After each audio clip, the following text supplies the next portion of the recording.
Hello everyone, welcome to another mini blog. তো দেখো, আজকে কলকাতার বেহালার ফ্ল্যাটটা আমি আমার রুম ট্যুর শেয়ার করছি। তো আগের ভিডিওটা দেখবে যে রুমটা খুব মিসড আপ ছিল। তো দেখো, আমি আবার সুন্দর করে আমার রুমটা ডেকোরেট করেছি। লো লাইটে আমার এই রুমের ভিউটা ঠিক এরকমই লাগে। আর এরপর আমার সবথেকে ফেভারিট পার্ট হচ্ছে এই ড্রেসিং টেবিল, যেখানে আমি সাজি। আসলে আমি সাজতে খুব ভালোবাসি। তো দেখো, ওখানে আমার সমস্ত কিছু সাজিয়ে রেখেছি, যেটা সাজানো মোটেও ছিল না। তো আগের দিন এসেই জাস্ট আমি পুরো রুমটাকে ভালো করে সাজিয়েছি। রামপুরহাট ফ্ল্যাটেরও আমার রুমের ট্যুরটা খুব জলদি আসছে। আসলে ফ্ল্যাটটা পুরো কমপ্লিট হয়নি, হলেই আমি তোমাদের সঙ্গে শেয়ার করব।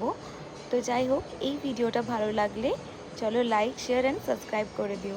বাই, ভালো থেকো তোমরা।